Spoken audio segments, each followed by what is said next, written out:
very rare that YouTube CEO Susan WikiWiki grants any interviews. So when she does, I have to tune in for a few reasons. One, they are always train wrecks of Meghan Markleian scale, and Susan seems to know it. The last major one I remember was late 2019 with CBS's Leslie Stahl, when Susan looked like she was going to have to talk her way out of an ISIS camp. And the audience response usually reflects it. There's a strong irony that the woman running the company is constantly competing for worst ratio on the site. The woman telling us all how to succeed on YouTube can't herself succeed on YouTube. To be fair, though, that's not all Susan's fault. The premise of these interviews is often broken from the start. Instead of asking her to actually talk to somebody she's unjustly deplatformed, instead of asking her if maybe all this censorship isn't actually helpful and is just plain un-American regardless, these interviews are usually framed something like, "Hey, Susan, pretty good job censoring, but why can't you censor more and faster?" And we removed that video. How fast did you remove it? Very fast. But not completely. We just did a search, and there it was, still available, which raises doubts about their system's ability to cleanse the site. Susan can't help the questions that she's asked, of course, but she can help the answers, and she always grants this premise that things would be so much better if she could just figure out ways to delete more videos more quickly. In the good old days, company leadership demonstrated strong year-on-year growth. In Susan's case, she demonstrates strong year-on-year destruction. The more of her company's products she demolishes, the better her performance. And this was again the go-to question and answer for Susan at her latest appearance on a panel at the World Economic Forum's Davos Agenda event. Generally, this is a big get-together of all of Time Magazine's secret cabal of election fortifiers, gathering to think of new and creative ways to fortify their global control and undermine your freedom. You can call that description cynical, but that is their stated purpose. Straight from their website, coronavirus has proven that no individual can solve problems, so we need global leaders to install their top-down benevolent wisdom on all of us measly peasants if we're to have any hope at all. Susan appeared on the event's Tech for Good Advancing Digital Content Safety panel. It actually happened on January 28th, but the World Economic Forum posted the segment on YouTube just this week. Again, hilariously ironic that all the geniuses who supposedly know best how to produce and curate content can't themselves produce content people actually enjoy. And this sequel followed the familiar plot. The Washington Post journalist hosting this panel asks, "Hey, Susan, pretty good censorship last year, but why can't you censor more and faster?" YouTube seems to move more slowly than other social media companies to take down videos that incite violence or hate and that spread lies like those about voter fraud.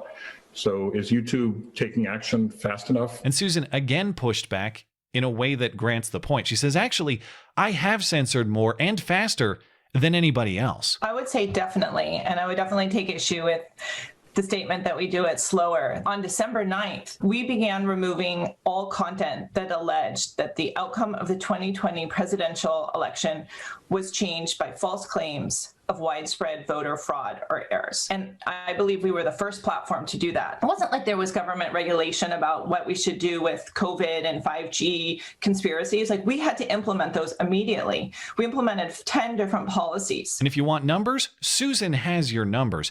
8 million videos deleted in just the third quarter of last year by a robot army committed to the quest of deleting 99.9+% of the ever-expanding definition of wrongthink. If you look at Q3, we removed almost 8 million videos. So we'll never be 100%, but I'm hoping that we're 99.9 and that the number of nines just continue to increase in terms of how compliant we are in terms of finding and removing the content that violates our policies. When the policies are always expanding rather than relaxing and the commitment to deletion follows, you're heading toward deleting 99.9% of content, period. Why not just make it easier and drag all of YouTube into the trash instead? Susan wants you to believe it's because of her commitment to principle. I do think it's really important to do so in a principled way, not just say, hey, we've made a decision, we're going to suspend it for whatever reason. We have a policy system. We enforce those policies. We enforce them consistently. Just please don't ask her about those principles, because she can't explain them. You can't brag about the speed with which you invent new rules without also acknowledging those rules are just created on the fly, not according to principle, but according to the whim of the moment. That's why when asked to explain what the principle is that keeps Donald Trump off YouTube, not permanently but indefinitely, she has no answer. It's just whatever Susan wants. Former President Trump is still suspended. And Yes.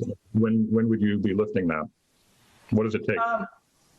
Well, I mean, we'll have to, I think in light of the situation, there's so many concerns around violence. That's something we're just going to have to continue to wait and see how that evolves. Yeah, see, concerns around violence that Susan will have to wait to see how they evolve. What a solidly reasoned woman of principle. First of all, whatever factual disputes you may have with Donald Trump's last YouTube videos, they did not advocate violence.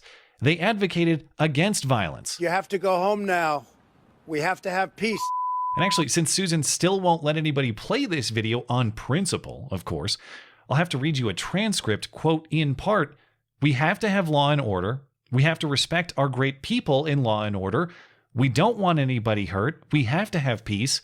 So go home and go home in peace." How that's a message connected to violence, you're going to have to explain to me. And please do it in a way that clarifies why Blue Anon conspiracy theories that inspired the Boulder shooter or the exaggerated political rhetoric that inspired the congressional baseball shooter, Thousands of Americans will die. or video of politicians explicitly advocating physical confrontation remain on YouTube and are not subject to the same standard. You get out and you create a crowd and you push back on them and you tell them they're not welcome. Every time I hear that clip, I feel like my eardrums are going to burst, and I kind of hope they do, so I never have to hear it again. Anyway, it gets further twisted when Susan is asked, "Hey, that sounds like you're heavily curating for viewpoint. What do you say to those who want to reform or repeal Section 230, the federal law that grants you legal immunity in exchange for not doing that?" Susan, what would happen to YouTube if Section 230 were repealed as former President Trump had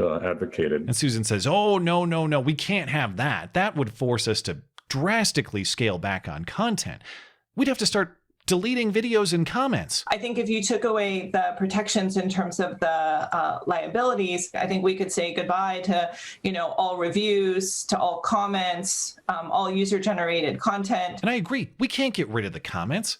The first thing I did was dive into the comments section on this video. Where else are we going to find genius nicknames like this one? Susan WikiWiki, the Censorious Horrius. It's very odd that Susan is warning of a highly curated platform in the absence of Section 230's legal protections. YouTube and the internet would be a much, much smaller, highly curated set of content. Similar, like if you look at TV, I mean, when I grew up, there were like 3 channels that we were able to look at. When Susan is openly bragging about how heavily she curates the platform. We removed over 800,000 videos. We launched COVID news shelves with authoritative news in 30 different countries. You don't get to warn about deleting videos while crowning yourself the queen of deleting videos. Either it's a bad thing that we shouldn't do, or it's a good thing, but you will have to pick one. And speaking of good or bad, it'd be nice if Susan could make up her mind about YouTube itself. Is YouTube good or bad? Because it is awfully odd to hear the leader of a company talk exclusively about how harmful her company is. It's like the candy company only talking about cavities. Yes, there are some considerations, but it's up to you, the consumer, to weigh the risks of your use and decide for yourself. Because it's not like that's a tough sell. YouTube is one of the greatest human communications advancements ever developed. Even if all of these misinformation horror stories are true, there are a million benefits for every downside. But Susan never defends her company in this way. Some rando ad agency guy does. So these platforms are not, universally bad things. We haven't talked about all of the small businesses that build their businesses on the back of Facebook or Instagram. We haven't talked about all of the creators. Or YouTube.